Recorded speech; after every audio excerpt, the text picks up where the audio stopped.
When should we get involved in other people's business? When should we mind our own business? We all have needs. When should we say yes? When should we say no?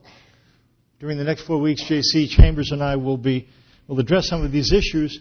We're going to be drawing some from material. We're not going to be going through the book, but just drawing some excerpts and taking some principles from a book called Boundaries by Henry Cloud and John Townsend. If you care to get the book, an interesting read. If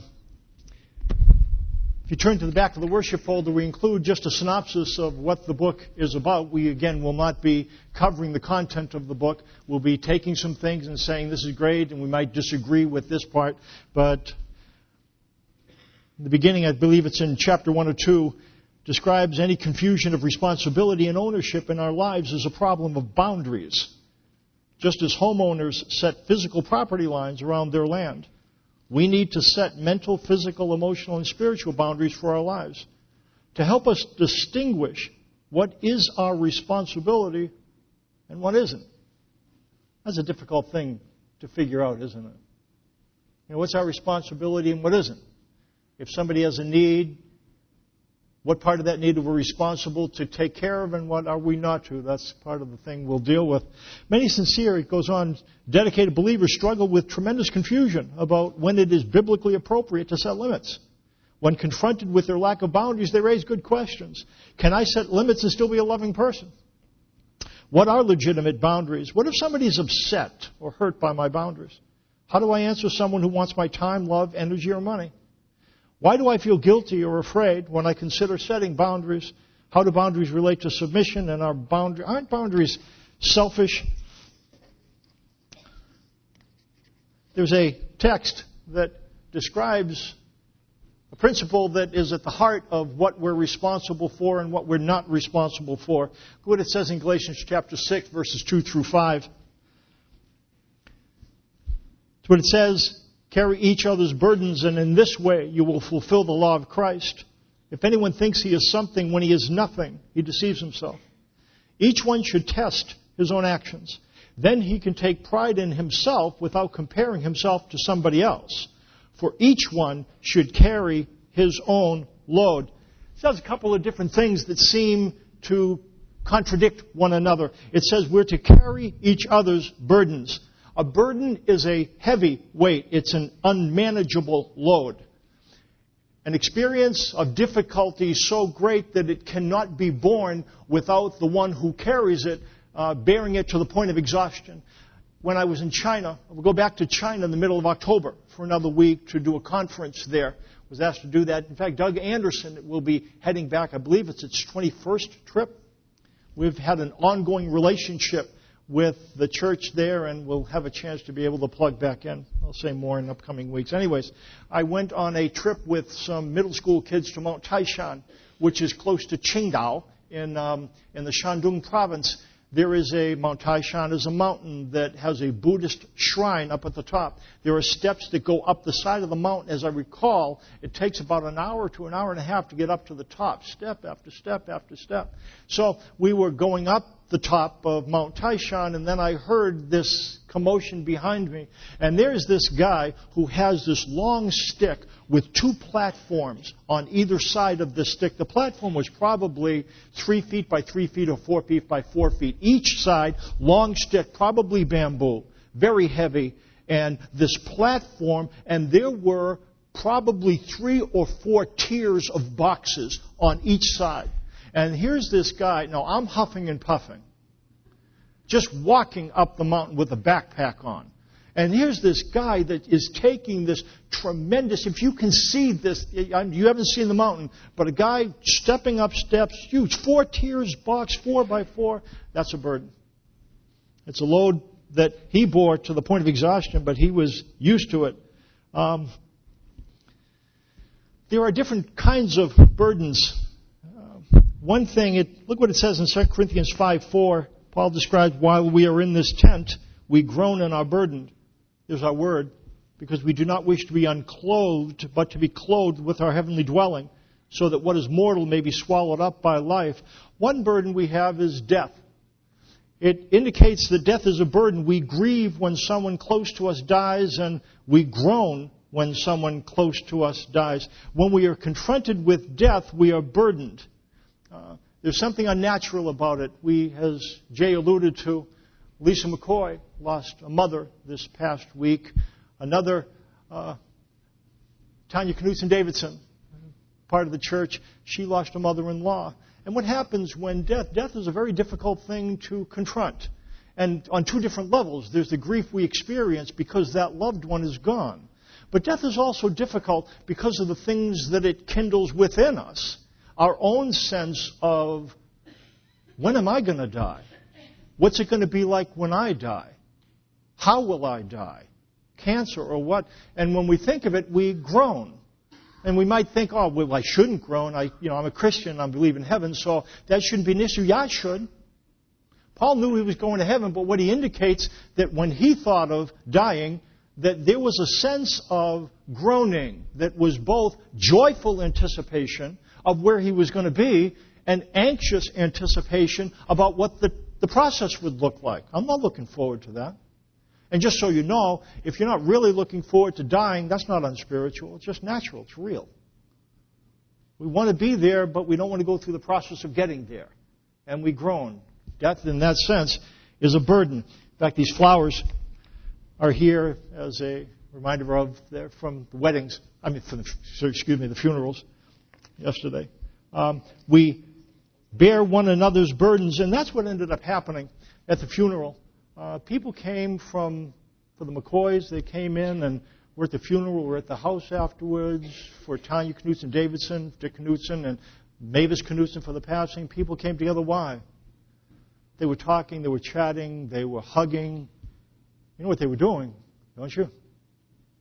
They were carrying each other's burdens. Death is a very heavy thing to carry alone. People come together because the expression of care at that time enables the person grieving to feel lighter about the grief. We're supposed to bear each other's burdens, and we'll talk more about that as time goes on. We're also supposed to carry our own load. Carry our own load. That's what seems to be a contradiction. Bear one another's burdens and carry your own load. Well, which is it? But there's a difference. The words are different. Burden has the sense of something heavy and unmanageable. Load is lighter. And if you picture the Mount Tishon, again, you haven't seen it, but there's this guy that's going up with a huge load, and then there's this other guy, his head's bald. Has a bunch of middle school kids with him. He's getting up the side of the mountain. He's pretending he's not huffing and puffing because he doesn't want to look like a wimp. He has a backpack on. The backpack, that's a load. That guy with the big thing, that's a burden. But what I have is a backpack. It's something manageable. I can carry it up I should have been able to carry it up the side. But that's the difference between a burden and a load. There's some responsibilities that we have that we need to shoulder. Look what Paul says. He describes when he was with the church that was in Thessalonica, and he describes the way he conducted himself. We were not idle when we were with you, nor did we eat anyone's food without paying for it. On the contrary, we worked night and day, laboring and toiling, so that we would not be a burden to any of you. We did this, not because we do not have the right to such help, but in order to make ourselves a model for you to follow. For even when we were with you, we gave you this rule: if a man will not work, he shall not eat. Some people decide that Jesus was going to come back at any moment, and which they had reason to believe that. That's something that Jesus said, that he was going to come back within a generation. And he hasn't come back yet, by the way, if you didn't know that. But they were thinking it was going to happen any minute, and so they decided, well, we're going to stop working. We're going to camp out and just wait for him to come. And Paul said, well, okay, if you stop carrying your own load, because that's what work is in a sense. You carry your own load. You do that, you employ, you do that which will enable you or the family that you're a part of to be able to eat. Paul says, if a man will not work, he shall not eat. This is an example of a boundary. So, part of the thing we deal with is burdens that you come around one another to deal with, but then there's loads that each of us has to bear individually. That's at the heart of boundaries. J.C. Chambers is going to come up, and he's going to tell us a little bit about what exactly is a boundary and 4 kinds of boundary making.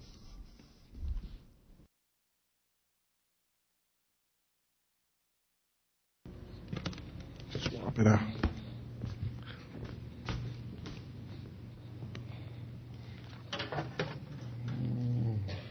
I feel like we're double teaming you, so you got to start over twice. You got to adjust it to my calm, cool living. Now you got to deal with the crazy guy. All right. I'm gonna keep this short because when Mike asked me to do this, I was like, yeah. Then last night, I was scratching my head like, what was we thinking?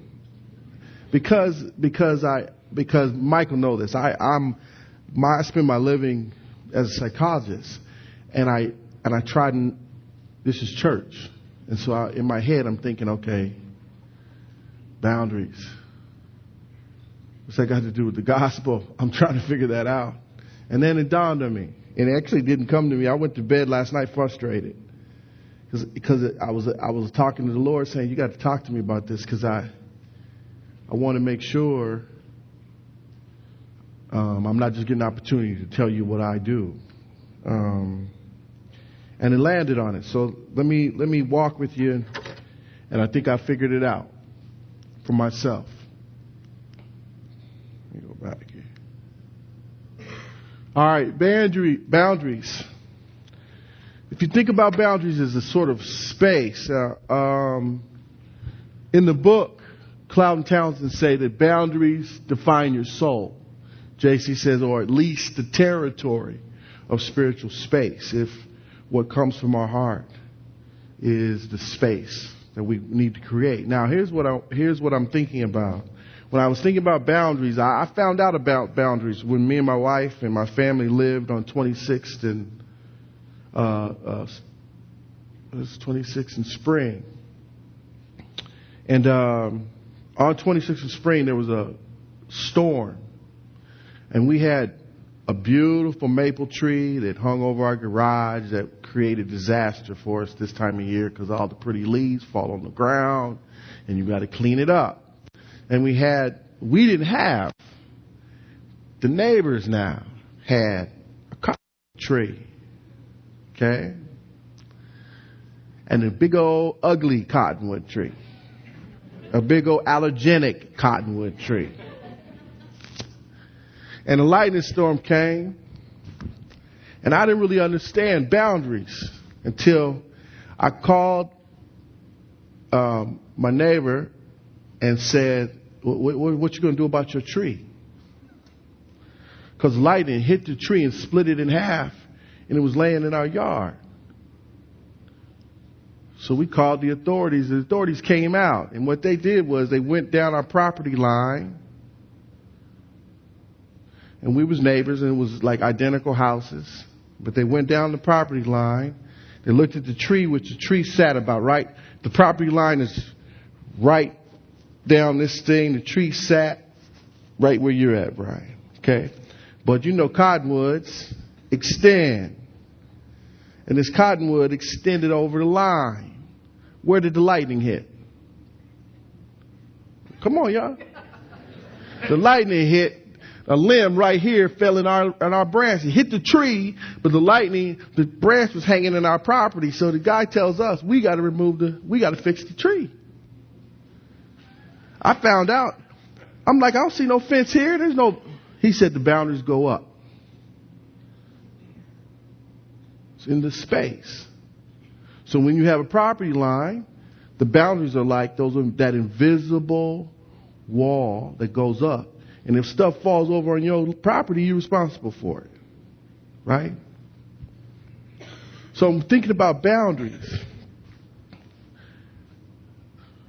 I'm going to say this early because it's in there and I thought about it yesterday.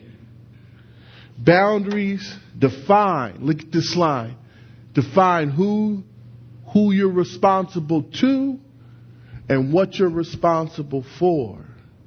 From a biblical perspective, I don't want you to think about it psychologically. I want you to think about it like this.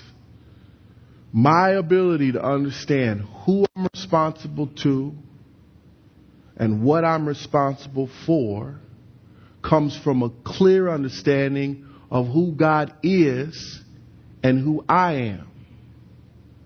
What God does and what He promises and what I'm supposed to do. So I hope we've spent a lot of time understanding and trying to apply grace. The boundary is now we're starting to understand it a lot better. Mark and Mike and Dee and a whole bunch of us have been digging in this thing for a long time. Randy and Jay, a whole bunch of us. So now I get it. Boundaries. Do you understand who God is responsible to and what the Father is responsible for? Do you understand? Because if you don't, you will not have clear boundaries. Do you understand who you're responsible to and what you're responsible for in the kingdom? This isn't about psychology. In the kingdom.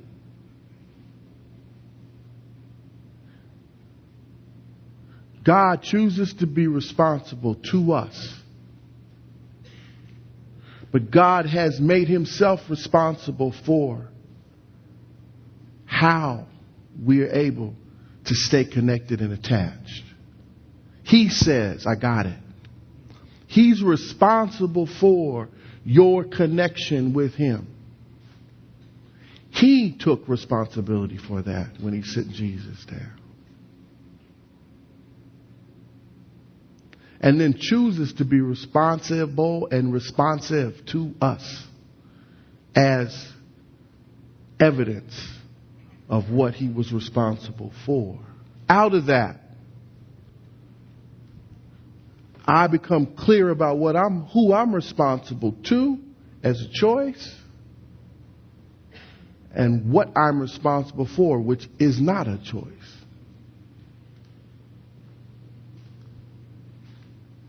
But I got to understand this way first, then this way gets clearer. Boundaries are, God says, this is the kingdom, this is the way I've designed it, here's what I'm going to do, here's what I am going to be responsible for, and guess what? Guess what, Mark? You don't want you messing with it. I'm serious. Some of you, and I'm included, some of us are doing God's stuff, thinking and then holding Him responsible for stuff we decided He should be doing when He didn't say that's what He does. God should, you know what? I shouldn't have cancer right now. God didn't say He was going to protect you from cancer. That wasn't His responsibility. We live in this place. Now He's responsible to us. God said, I'm responsible for when you have cancer, you still connected to me. Cancer cannot shut that down. And cancer doesn't mean I'm pissed at you. Cancer doesn't mean you're not living or praying or reading enough. I'm responsible for your connection with me. Here's my question. Have you decided? Are you clear on what God's responsible to and what God's responsible for and who you're responsible to and what you're responsible for? Now things get messy. Boundaries. Effective boundaries keep good in perspective. And have a perspectual understanding of what is bad.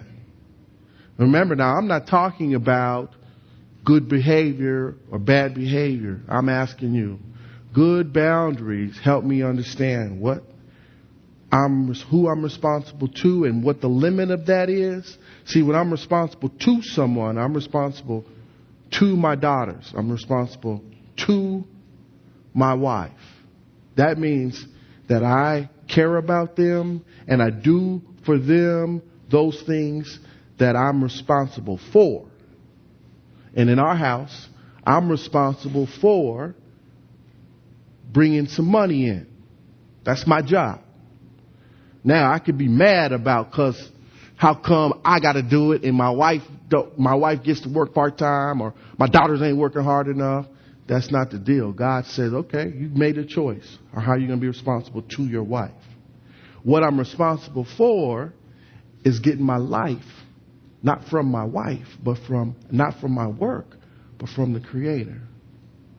And out of that gives me the power and the choice and the freedom to be responsible to the people that I love. Okay? I got to trust God, and He empowers me to be who I am. You know, the other thing I'm responsible for is God created me uniquely. Now, some of you saying that's really good. We don't need two of you running around here. He created me uniquely. But because He created me uniquely, He also empowered me with some unique capacities. And guess what? Whether I want them or not, I'm responsible for them. When I was in 4th grade or 5th grade, a priest came to my grandmother and said, watch this kid. He's going to be a leader. Leadership is something God put in me. It's mine. I said to my grandmother, who was smiling, oh, my grandson. I said, you need to tell Father Brady to take his leadership and stick it. Well, I ain't going to say what I said. I don't want no responsibility. I'm the oldest son in a family where there's alcoholism. I don't need more leadership stuff. I got stuff. I don't want it. But guess what? Everywhere I go, somebody says, Jay, can you do this? Would you do this? And it comes out of me. God said you're responsible for. I gave you one of the ways in which I want you to help people worship is visually. I'm going to put the spirit of creativity in you. You're going to create. My wife's going crazy because I create all these boxes now. But I can't help it. I got a disease. It's creativity. I can't not have something going. For me, you know I'm in trouble when I haven't drawn something or created something. There was a period of time when I was working for a place and I was putting all my life into it, and I hadn't picked up a pencil or did anything creative for 10 years. I'm responsible for that. Okay? If I know who I am and what I'm responsible for. Now, I'm talking about the stuff that I'm happy about. I ain't telling you the stuff I ain't happy about. I'm responsible for that too. I'm only responsible for that to say, God, please help me with this mess. And what I also know now is that God gave it to me, so He ain't surprised when I say I have hassles with this one.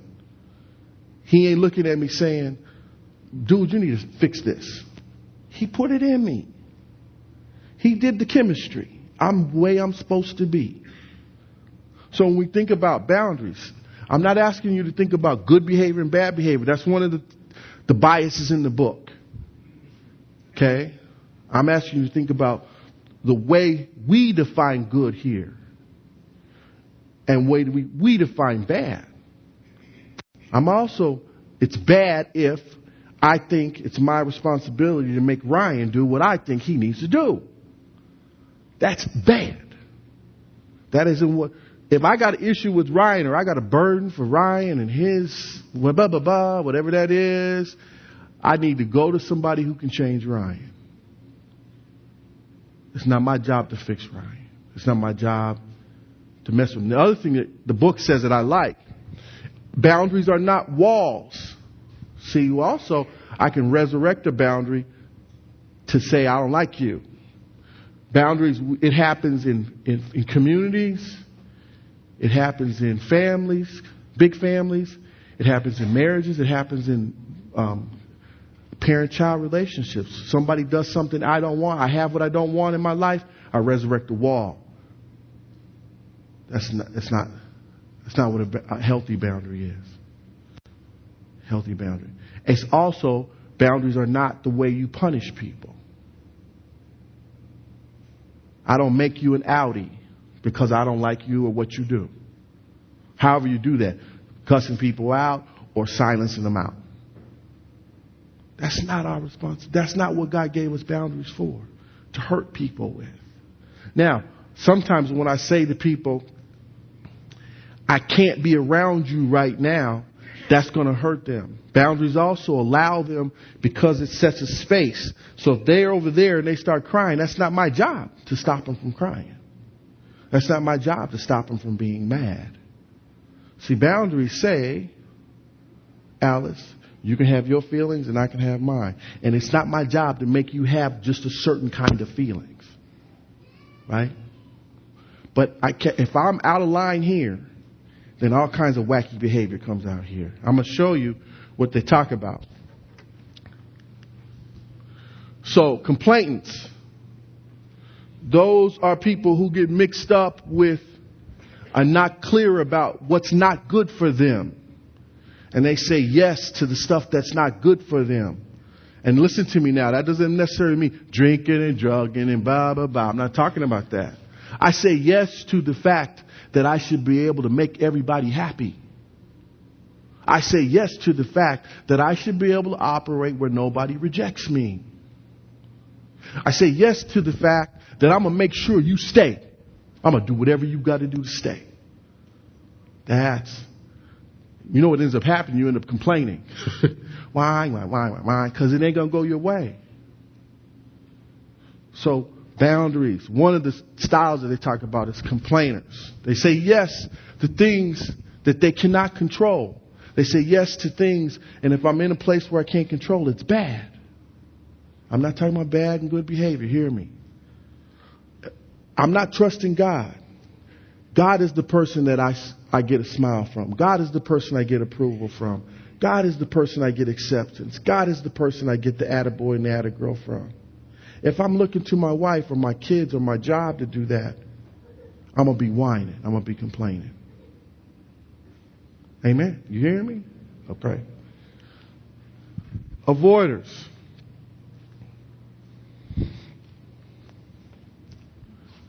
Avoiders get mixed up. See, avoiders have this crazy. Now, I'm speaking because I'm a key primary avoider. Okay? I'm not talking to you. I'm talking to myself. Okay? Here's my problem. Sometimes I don't like conflict.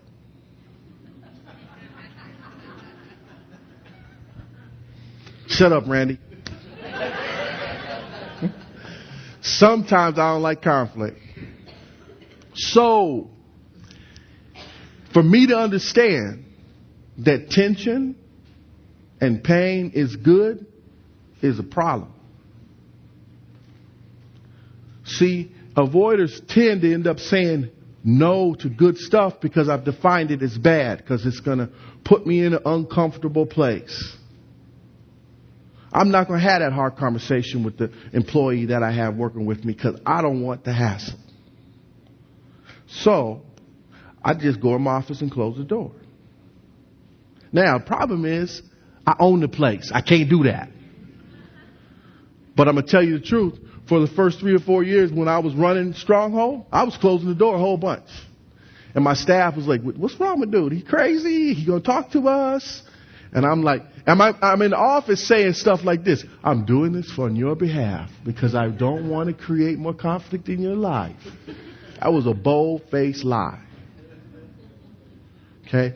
But I'm avoiding what's good. Now, what I had, we called in a consultant, came in, and she stirred stuff up. Started asking questions and knucking around. People started complaining out loud to me, to my face.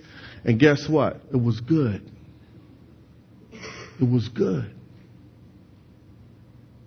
Some of you are like me. You don't like conflict. You decided conflict is not a good thing. And it's good. Conflict done well in the kingdom is good. It's about difference. It's about meeting people halfway. It's about collaborating, learning how to collaborate. You like me, the lady who we hired said, Jay, you got to cut this crap out. This hiding in your office business, you got to cut it out. You're the leader here. Now, I didn't know she was setting it up for later on. We would buy the practice and I would be owning it by myself. And that helped me be more clear about what I was responsible to, what I was responsible for. Controllers. Now, the only controllers are insecure people. Their alignment. Controllers are people who are full of shame, who've been hurt deeply, don't like surprises.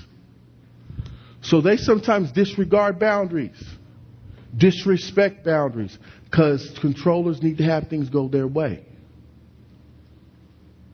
So if you're in the space of a controller, you will know it. Because you don't do what you want, you do what they want. Some controllers are good. They smile at you. You'd love to do this for me, wouldn't you? I don't want to have a heart attack. You obligate. Okay. And some controllers are just bossy. Some controllers are task oriented, like me and my friend Randy, and we might just run you over. It's good though. I'm trying to get this done. And controllers will take everybody with them. But underneath that, weak line here. Weak line here. I've been in a world where nobody managed and protected me, so I got to protect myself.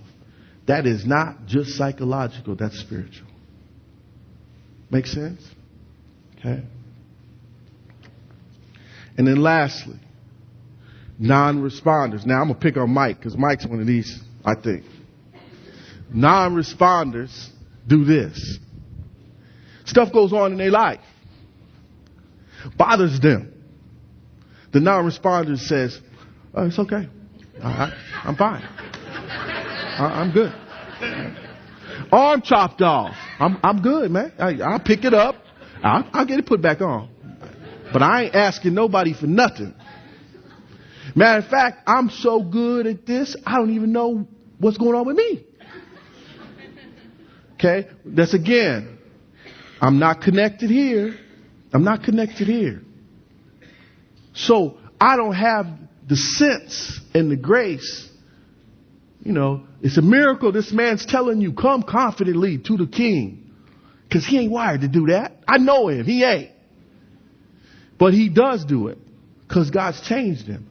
God's commitment is, I'm going to be here. And I understand why for Mike, having a significant, powerful God, somebody who can do something important is important to him. Because he don't feel it. And there's some of you that don't feel important. And you have stuff that happens and you dial it down. Stuff happens to you and your needs go and you shut them down. And you smile for people. And they say, how you doing? I'm good. I'm good. I heard your house blew up. And I'm good, though. I'm good. Jesus is good. Yeah. What? You got to be kidding me. Okay? But all I'm saying to you is this. Don't think about it psychologically. Think about it spiritually. Poor boundaries. Poor boundaries can look like this. Rigid, inflexible people. Or poor boundaries can look chaotic and super changeable people. Chameleons. Hey, how you doing? I'm a hip hopper now. Hey, how you doing? I'm a punk rocker now. Whoever I'm around, I become. Whoever I'm around. That's because I don't know who I am in him. Nobody spoke to me. And it's also poor boundaries are because I keep breaking promises. And what I've tried to do ain't happening, so I ante up. Now, here's my ugly question. You laughing. Which one are you? On one of those days when the well's dry and you put the bucket in and dust comes up.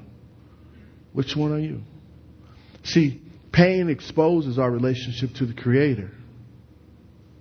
And pain makes me believe that I got good intentions or I got poor intentions, but pain makes me believe I got to do what I got to do. And does that mean that I complain? Does that mean that I avoid? Does that mean that I control? Does that mean I just go numb? What do you do? Boundaries. Spiritual space What we do behaviorally doesn't come just out of our psychology. It comes out of our spirit. So as a man thinketh, believeth, he doeseth. Or she does. So as she believes deep in her soul is what comes out of her mouth and her behavior. We're going to offer you a chance to look at this. Boundaries. Spiritual space management. Mike, come on back up.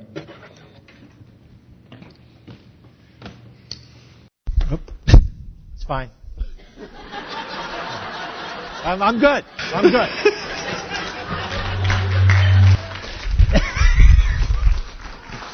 Ask the worship team to come on up.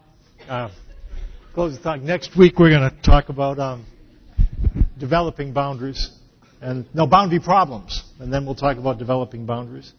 And then we'll finish with boundary myths.